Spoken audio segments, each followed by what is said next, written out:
Awesome. Thanks, Brooke. And with this presentation mode, I can't see the questions. So if any questions come up, feel free to just interrupt and shoot them out to me.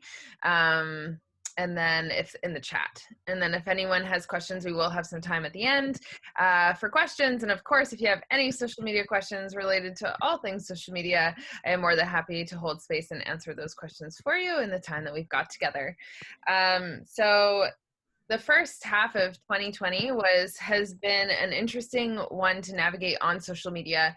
I learned a lot in the last 6 months, just with everything that has been going on, and avoiding social media mistakes that can damage your image is what we're going to be talking about today. It is a place. The talking points that we're going to be covering, there's a lot to talk about, but we're going to try to keep it super concise. One, identifying why is your public image important? How does the way that you show up on social media really impact the growth of your business in the community? What are polarizing topics that we may need to identify when talking about on social media? Why should you avoid these topics? And how to assess whether your commentary will cause damage to your business, and also some examples of social media damaging a personal brand that has occurred in the past and also in this year. So with that, we will move forward and start diving in. And like I said, if you have any questions, please feel free to throw them in the chat and Brooke will send me a message. To quickly give you a debrief on BNL, BNL is a social media marketing agency. What we do for clients is really help them show up organically online. We run social media accounts, Instagram, Facebook, Twitter, LinkedIn, Pinterest, but our specialty is Instagram and Facebook because that is where communities really do grow, and referrals use those social platforms all the time to refer business to companies and personal brands. Ooh. So, why is your public image important? One, it builds trust. The way that you show up on social media can either create connection or disconnection with someone else. What type of photos you post, what type of language you use, this allows people to connect with you on a more emotional level. And the way that you show up can cause, like, people can read a post and be like, whoa, I need to work with this person. They just speak my language. Or they can do the opposite. So showing up on social media, that's something to consider. It builds credibility. You as a resource and as a realtor, you are the expert in your space. You are the expert of your community. You are the connector, and using your social platforms in order to do this really does build credibility as a professional. And then, of course, brand recognition, your face, the colors of your branding, all of this shows up in the public eye, on not only just in the digital world, but also with your signage and your business cards and your print marketing as well. It all builds brand recognition, and it's something to really take into consideration online too. And of course, your public image allows you to have loyal clients coming back to you all the time, and they continues your referral growth, both online and offline. So understanding this, knowing that when you're showing up on social media, you are showing up as a public image. It is not private anymore. As soon as you decide to be an entrepreneur, your entire life is kind of on the table, and you have to choose how you want to show up. It was definitely like, before I started this business, I never thought I'd be a personal brand. But then all of a sudden I realized my business was not me. My business would not run if I was not there in front of it. And the same works with real estate. Of course, you are your brand, you are your business. People are choosing to work with you for you. You may have a team that helps you, but at the end of the day, it is you and your knowledge and your personality and your expertise is what's causing people to want to work with you above someone else. So, what topics are polarizing on social media? In like the world in general, we do start to know that these conversations, even across the dinner table with family members, can be polarizing conversations. Politics, religion, hot topics going on social media, abrasive speech, and unchecked facts. In the digital world, there's an opportunity to share, to retweet, to follow a trend, to use certain hashtags that are supposed to mean something. And it's hard to check the facts on these things. And I definitely had to do a lot of digging to understand how to navigate with COVID-19 moving forward. That was a big one for me. I had to look for the research to see how marketing was being done in this space during that time. And without looking deep into, like, when you see a post and it has 1,000 likes or 2,000 likes and it seems like, okay, that must mean it's valid, it doesn't always mean the case. Things can trend, facts can go very far very fast, and there's no actual data behind it. So with all of these topics and all of these things, we have to be really careful of what we're sharing on our social media platforms, what we're sharing with our clients, our communities, if we don't know what's going on, what's actually going on.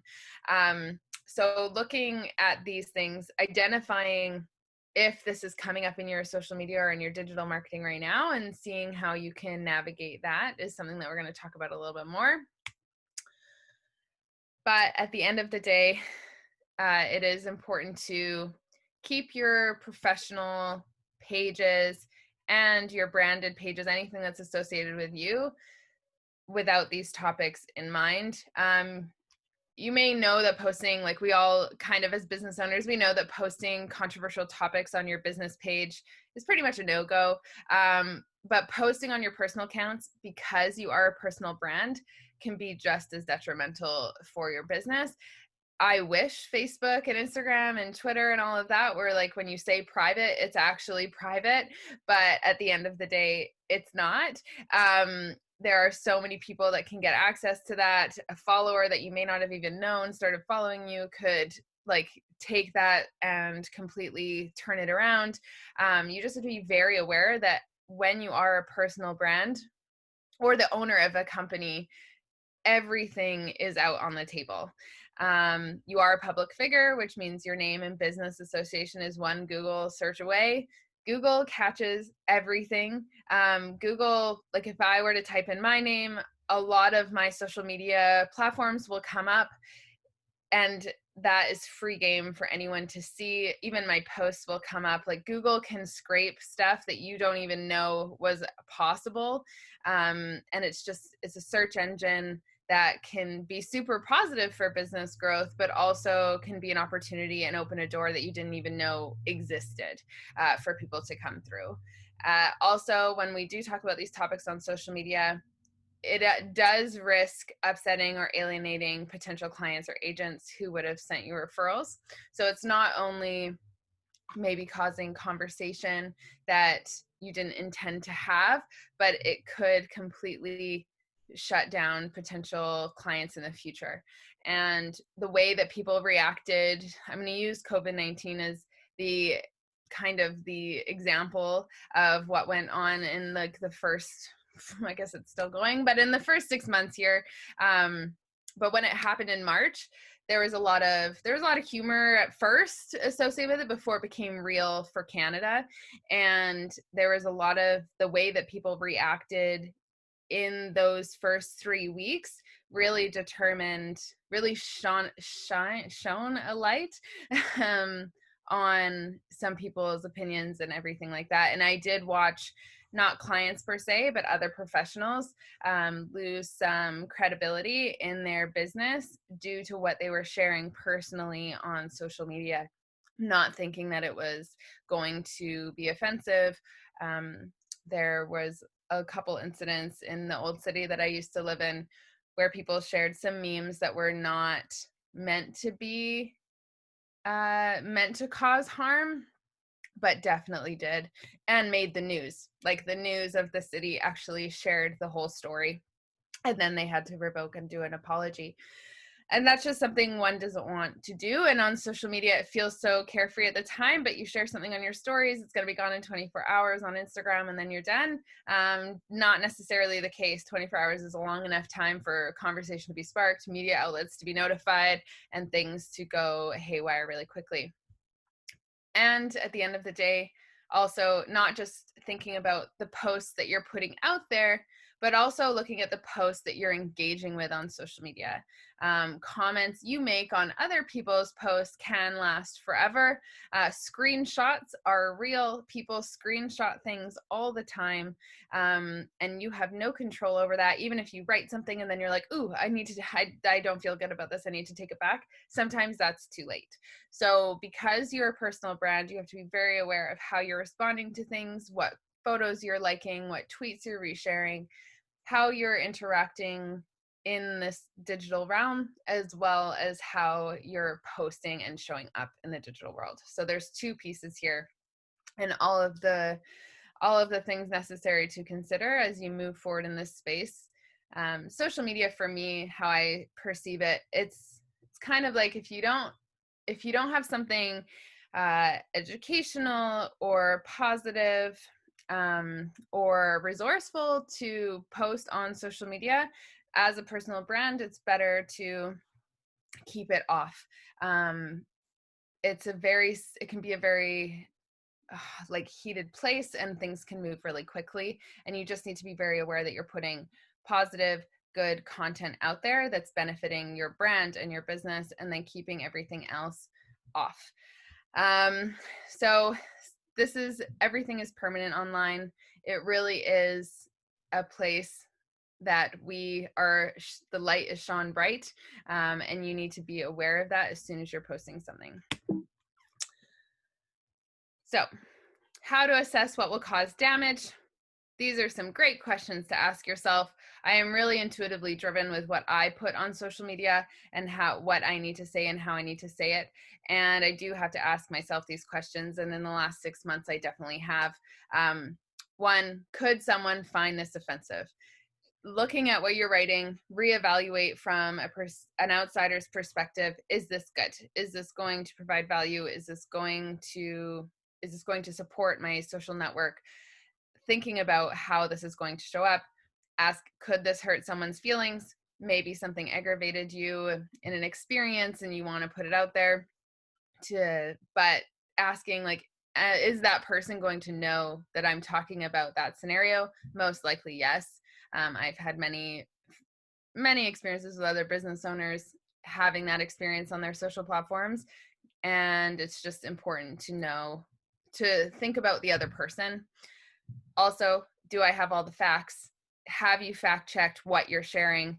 If you're reposting something, if you're sharing a post to your stories, if you're sharing information and facts that are not about your business, ideally, if they're not about your business, I recommend keeping them off your social media platforms. But if they are, then making sure that you have fact checked absolutely everything.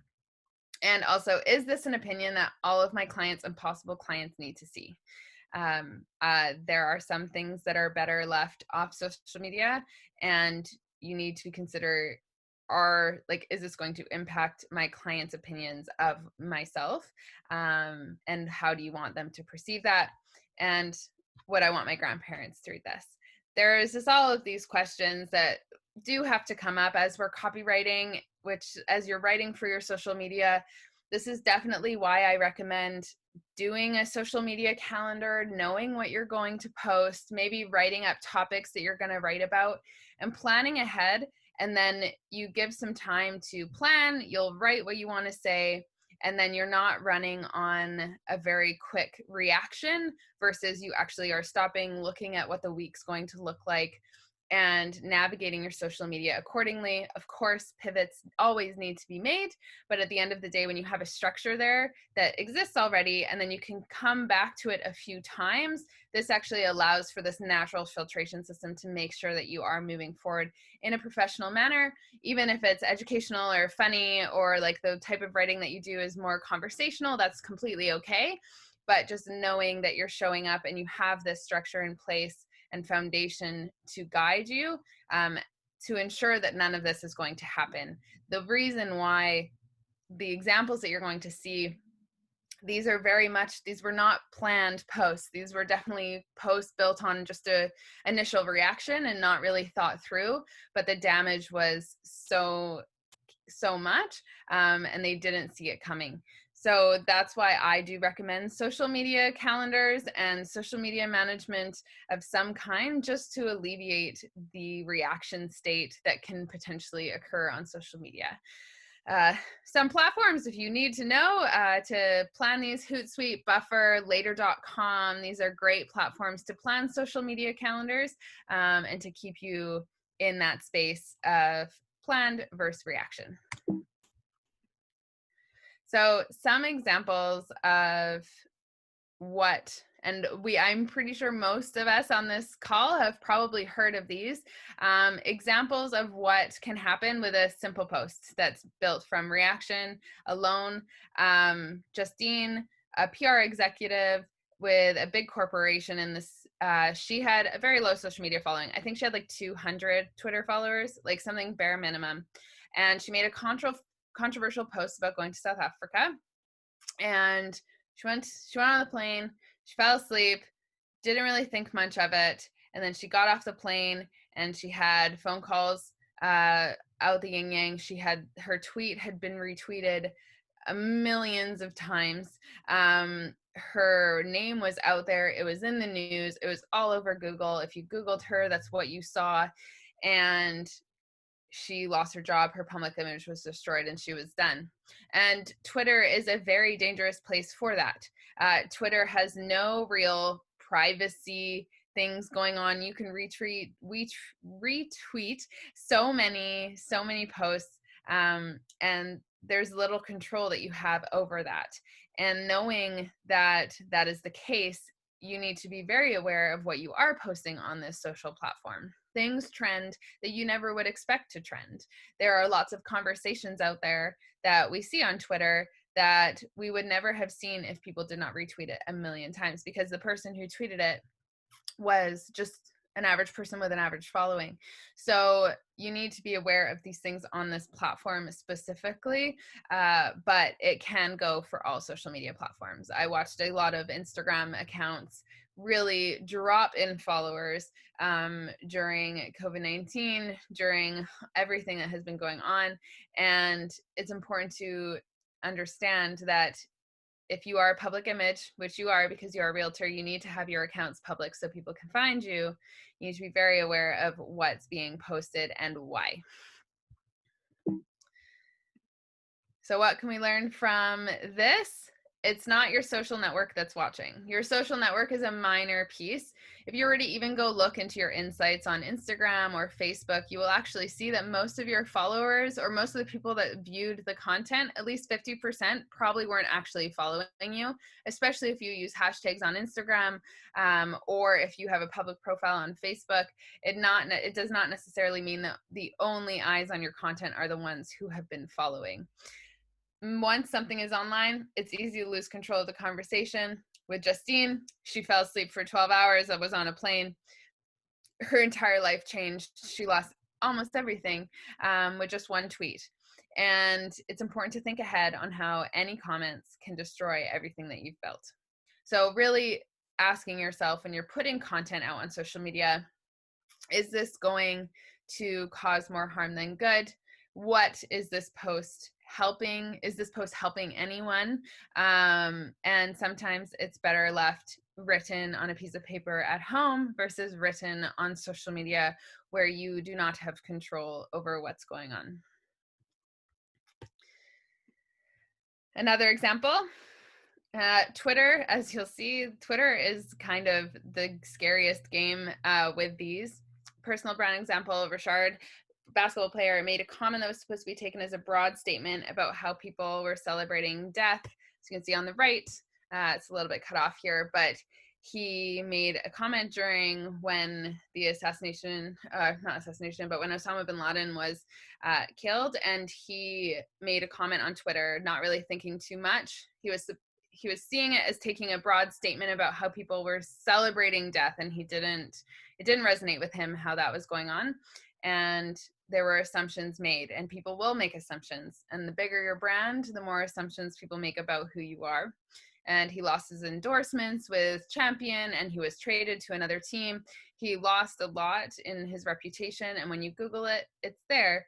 And it will always be something that he can't forever take away, because it's online and people talk about it, they use it as examples, and that's what he is known for, and that's not what you want to be known for in your business.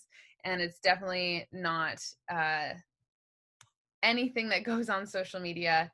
You want to make sure this is how you want people to perceive you, this is people you want people to connect with you, and you need to be very careful. On Twitter, if for those that do not know, Twitter, the way a post can go viral is through retweeting, for sure. That's the way that Twitter goes. For Facebook, it's shares. With COVID-19, there was a lot of trending content, especially in that first month. There were videos coming out like from all over the world that were going viral, and it was from sharing. So the sharing piece of Facebook is what causes those to trend. And then on Instagram, it's Instagram stories. So Instagram stories is not the actual, like, it's the post that goes viral, but it's the sharing of that post to Instagram stories that causes a post to go viral. So that's where you need to be aware of how on each platform things can escalate very quickly. And that is the sharing components on these social platforms. Same goes with LinkedIn. You can share as well. And that is how, but also the algorithm of LinkedIn works in a favor where like liking can even allow something to go viral. So with Richard's, what can we learn from his Twitter? Things that you post online often cause more harm than good, especially when it's not related to your business. So when in doubt, keep it professional. Even though your intentions may be positive, when the situation at hand is emotionally charged on a global scale, it can be misinterpreted so quickly. You have no control over that. You don't even, the only thing that can be done, which has been done with a lot of people who did post things they didn't realize were going to go viral or cause harm, they delete it. But screenshots, like I said, people will screenshot, they will reshare, they will post it on their Facebook, they will take that screenshot and it will go everywhere. So it's so easy with a click of a button to screenshot something on your phone that it's a blessing when it's nice and we need to like screenshot stuff for work, but it can be a curse on social media because that screenshot can be created into a post. It can be created into an Instagram story. It can be shared as a post on Facebook. It can go further even if you delete it. And as a public figure, it's often best not to engage with high emotion topics unless it is vital to your business. So if it's affecting your business in some way, or if it's directly related to your business, then it's best to listen versus engage. Another one, Liberal candidate, this is right here in BC, Cheryl, she made inappropriate comments on Facebook. She made about 3 years prior to her campaign, and it was found because people do dig during these campaign runs, and they discovered more. They dove into her personal feed. They found all of these comments and the way that she interacted, and she was forced to resign and create a public apology. But that is the thing. Her name was associated with everything that was going on. Media was picking it up. Media was talking about it. And all people could think about was her first and last name, Cheryl Thomas, and then the racist comments that she made on social media. That's it. And people screenshotted it. I'm sure her campaign manager took it down or whatever that was, but it was enough for people to, once they found it, they screenshot and then they blast it. So you need to be aware of these things. Facebook groups can be a detrimental place. So if you're engaging in your personal Facebook account, but you make comments or something that may come across as offensive or mean or angry, like even just a negative emotion showing up as a personal profile in a Facebook group, you need to be very aware of that, because people look and they click and they'll go see your profile, and then they'll see that you're a business owner, and they'll find your business, and then they'll go write a negative review even though they've never worked with you before, and they'll find you on Google and they'll write a negative review about you there. It can, the way that the web connects in these types of situations, you don't even see it until it's happened. And I've seen it happen on social media a few times, and it's scary, and you have no control of it. Once a review is out there, even if they've never worked with you, that's it. It's done. You can't delete it. So you need to be aware of all of the implications that can happen, not just based on how you show up and what you post, but also what people will do in order to really make sure that your brand never gets seen or talked to again. So that's another thing that just needs, you need to be aware that it's not just one post and you can delete it and just forgive and forget. Once it's out there, your control is completely gone. And with this, comments online can be used against you anytime, regardless of your outlook, thoughts, or opinions. And if they've changed in 3 years, like Cheryl's opinions may have changed when she started running versus what she commented about 3 years ago. I mean, I even look at my Facebook page when I was like in 2007, and I'm like, I don't even know why I would write those things, even though it was like it wasn't offensive, but it was still like, it just didn't feel like the same version of me that is now. So a recommendation: going back into your social platforms, looking at past content that you've posted like maybe 3 years ago, and just reevaluating, is this me now? And if it isn't, especially on your business pages, maybe archiving it, deleting it, pulling it down, not because you think that it might go viral or like happen, like be something that happened with Cheryl, but just for personal relief of knowing that you are showing up in the digital world as you are now versus showing up with your past experiences when you probably didn't know as much about marketing and social media and the power it has. And Facebook and Instagram 5 years ago were not even as influential as they are now. And same with Twitter. And Twitter kind of was really strong, went down, and now it's coming back up again. So really going and looking at your Twitter feeds and your Pinterest, your LinkedIn, all of these things, and just look at it and be like, is this the version of me now that I want to show up in? And if it's not, just pull it down. If you really like the content, or if there's something memorable about it, you can archive it, but you can pull it away from the public eye. As a public figure, there are people who will take the time to sift through all of your stuff. Your old communications, they will use it to bring you down, especially if there's some sort of negative experience in between each other. People will use ammunition, and you just don't want to be able to give that to them.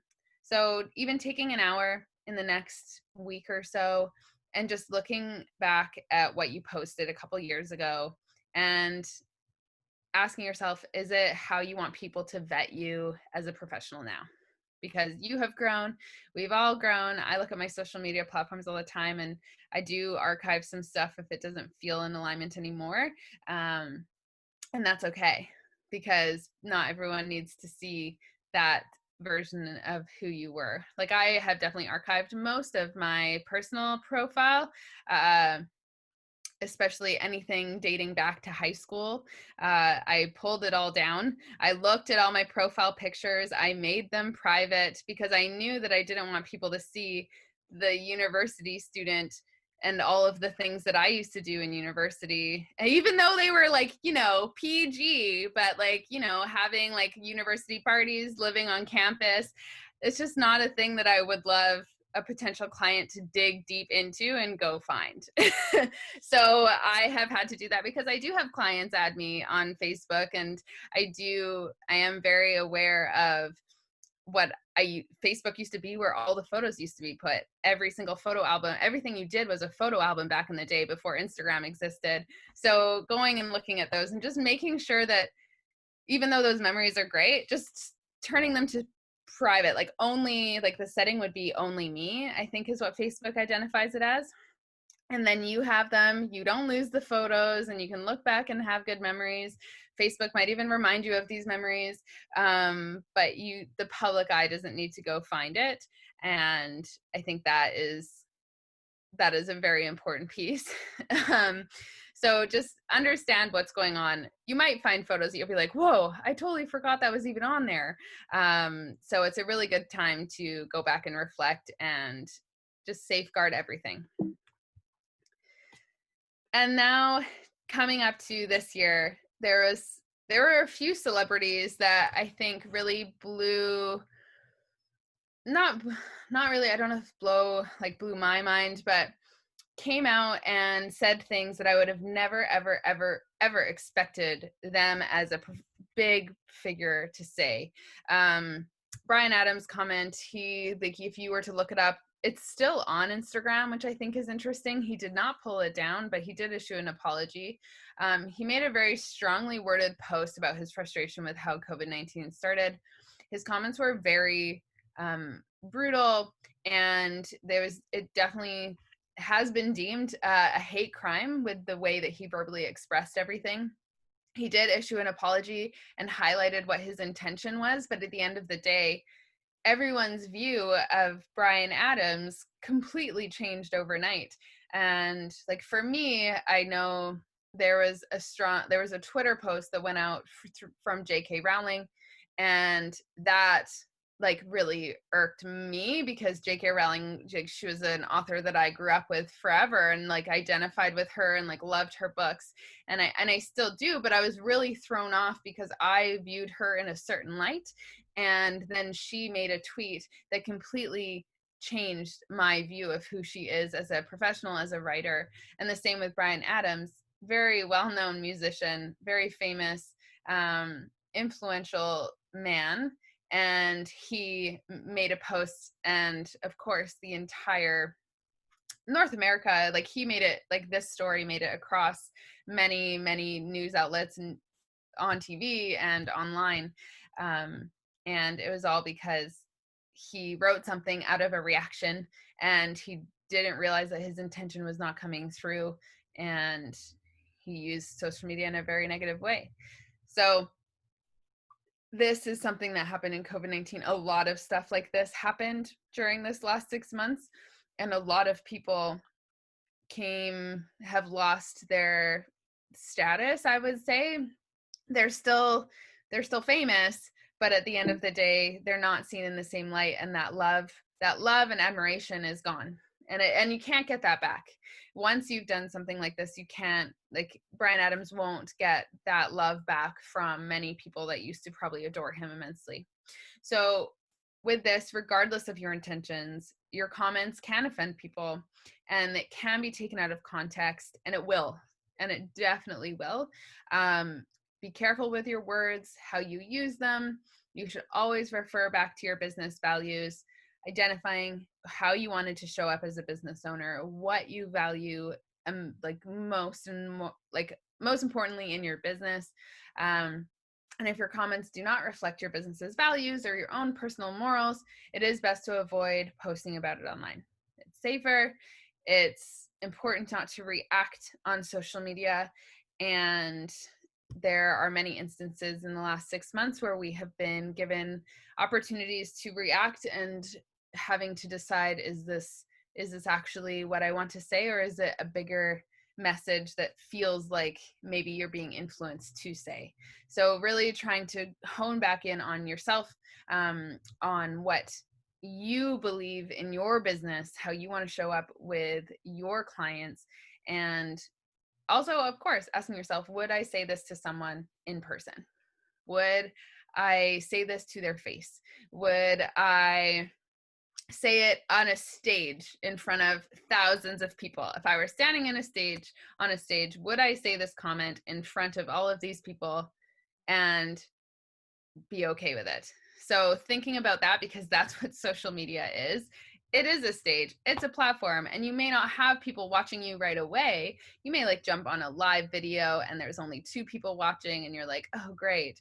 But there's not really that many people. But then you can share that story, turns into an IGTV, then you get 500 views on it. That's 500 people. Like in a room, if I was standing in a room with 500 people, I'd be so nervous. But on social media, we forget this piece.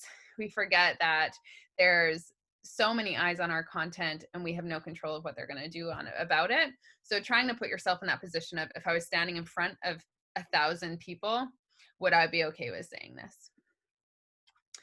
And then one last one, a UBC board member, I believe this is the last one.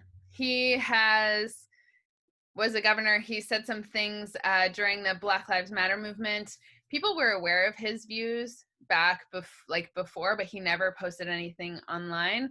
But then it came out in a public forum with UBC, and he lost everything. And his stories are still up on Google.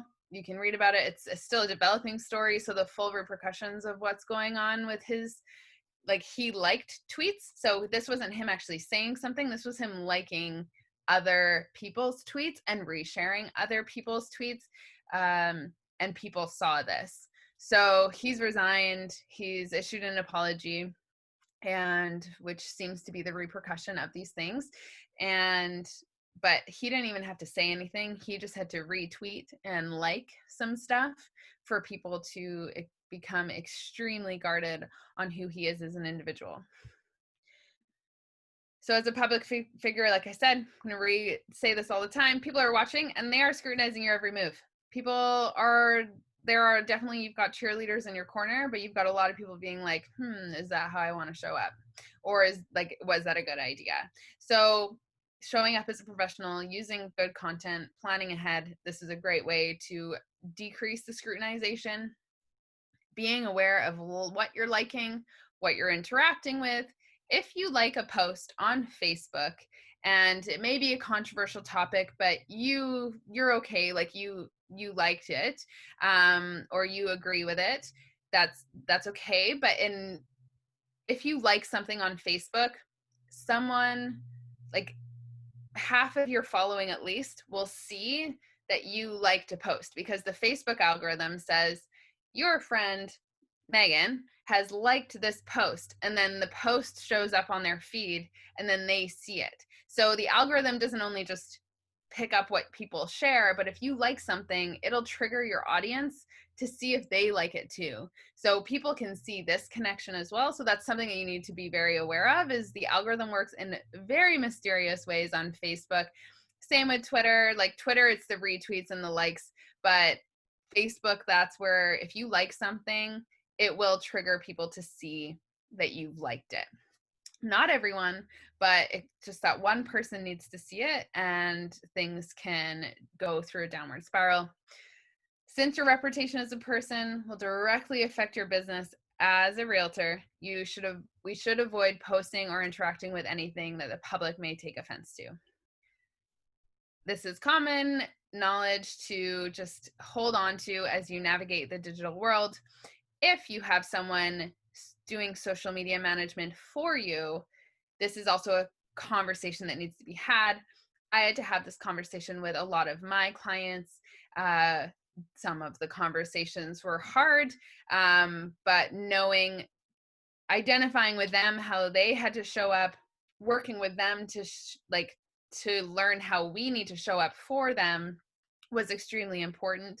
And keeping things pretty neutral was what we had to do during the COVID-19, educating when we can, letting people know how businesses are reacting to the COVID-19, like what the government was saying, really aligning with that was the approach that we made. And moving forward, always educating and always looking to not what other companies are doing, but what the rules and regulations and what is actually needing to be said and needing to be put out there versus opinions. Opinions are not made during these times.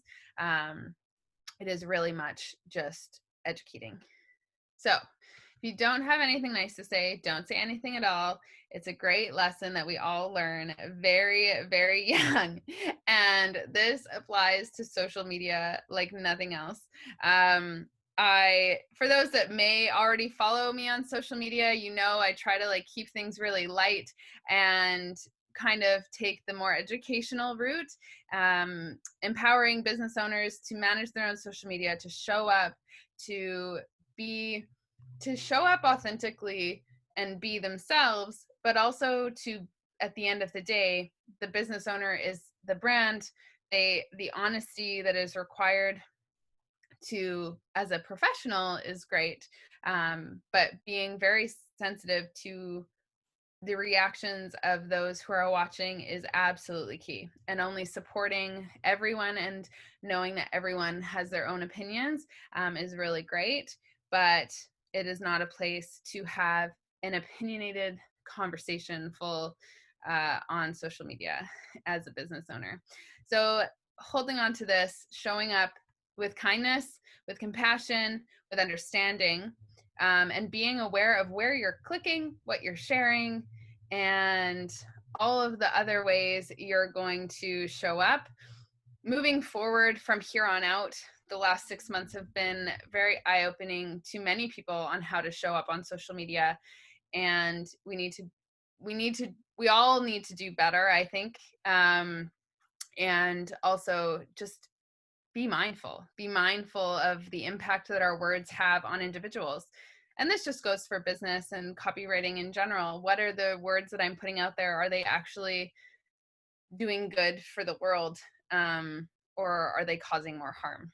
So this is something that I am copywriting, and engaging with community is what I'm all about, and learning how to navigate this and really working with a lot of people, teaching them how to navigate it, has been an interesting experience and very eye-opening for me. So with that is, I think, the majority of what we've got. But now I want to open the floor for questions about social media platforms, asking how things work. If there are no questions, then I will start talking about some more social media broad stuff, but I would like to open the floor for that. So, okay. Brooke, are you still around? Yeah, I'm still here. Cool. So just gonna move through this a little bit. Deleting a message doesn't even hide it. You can assume that 100% of the time screenshots exist and can come back to haunt you. Yes, Adam, that is very true. With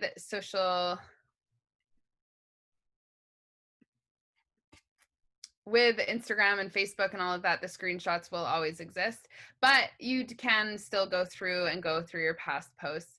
And John, good point. Pay attention to pictures you've been tagged in. So actually on Instagram, there's a photos section, which you are in control of, and then there's a tagged section on Instagram, and same goes for Facebook. So going through all of your tagged photos and seeing, do I want to be tagged in these? Is this, and you can actually remove them.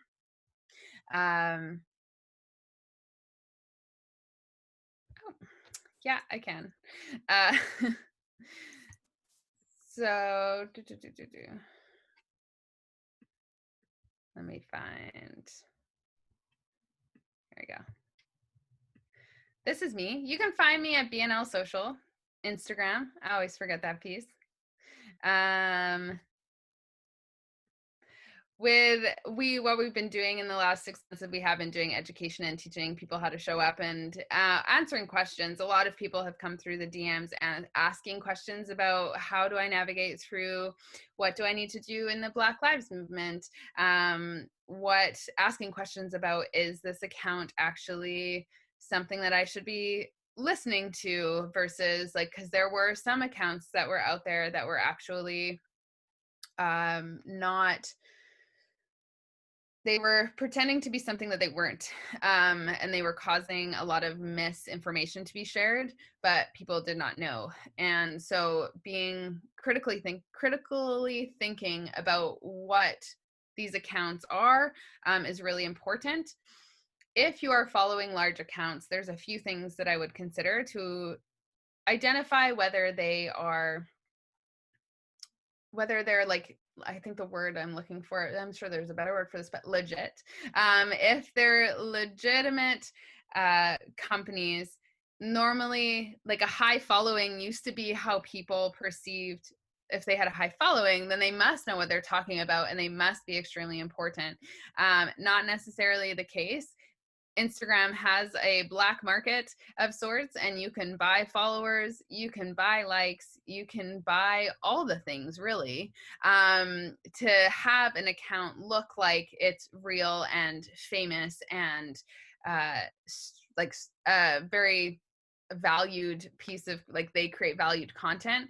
So what I always look for is the comments. When I'm looking at a feed, whether it's on Facebook or Instagram, I always look to whether, if they have a lot of followers, that's like my first, okay, maybe they're good.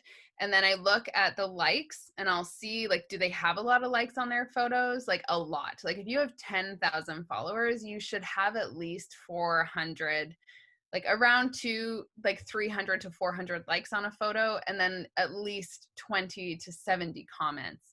Like there should be a lot of comments on these posts if they're legitimate, especially when they're educational infographics. You want to look at the engagement and see if this is legitimate. Facebook groups and Facebook pages also back in the day were able to buy likes. So something that has 30,000 likes is considered a good, useful resource. But if their comments are not, if there are no comments and there are no likes on any of the photos within the feed, then it's actually a fake Facebook business page. And they've bought that credential in order to be considered more powerful in the space. And they can run ads. So like the reason why people create these accounts that are like really big is they actually run ads with these and create content in order to get more information, because as soon as you like a Facebook business page, people have access to retargeting. They can get you to like be connected to their Facebook pixel. Like there's so many tracking things that is the reason why these fake accounts exist. They're running ads and they're getting information, and then they can sell this information. So it's not just about collecting emails anymore in this digital world. It's actually about collecting individual data and then selling it for profit. So that is something in the social media space that people do not realize when they see content that's been trending. The purpose of that content may not actually be just because it's a good video. It may be because when you click it, they get access to all your Facebook information, which then allows them to download it. And there's just so much going on in the digital space that we don't have control over.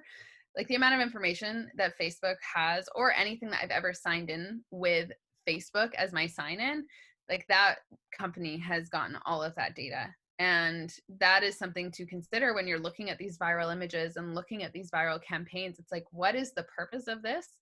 Do I actually want to share this, or is this maybe clickbait, which is what, like, the term that a lot of developers will use. Clickbaity content, it's trendy, it's entertaining, which we saw a lot of that during COVID-19. And what was the actual purpose of it? And especially if it's shared by a business page and not a personal page, really asking yourself, where is this video coming from and why is it here? So these are also very important questions to understand just about the security of social media and what can happen when something goes viral, or if someone just takes a video that you have and then they take it because they can, developers, very smart computer people can scrape a video, save it, use it for anything that they want. So you need to be aware of these things. And I've seen it done. I have never done it. I don't even know how to, but I have seen developers scrape a video that they had no permission of taking, and they can use it, and people use it for advertising. They can compile it together, and you have no control over it. So these are some security things, especially with Facebook, that you need to be aware of, especially as a personal brand. You are running Facebook ads, and like if you run them like most business owners run them, it's very like, target some demographics, send it out, maybe attach an email list and send it to your email list. And it's pretty like upfront and straightforward. But there's a lot of things about social media advertising that can be manipulated in very unique ways. So having to be aware of that is extremely important. And yeah, so is there any questions? Brooke, do you have anything that maybe you'd like me to touch on that has sparked in during the conversation? No, I think you did a really good presentation with everything. I'm surprised no one has any questions, but if that's everything, then thanks for joining us today. We'll give them maybe 2 more minutes to think of something, and if not, we'll close the meeting for the day. Yeah, and if you have any questions about how to show up on social media, I am available through the direct messages of Instagram. You can contact me, happy to answer an email. It's always great to connect, and I'm just here to ensure that all business owners feel supported on social media, and we all deserve to be on there. That is where our demographic is.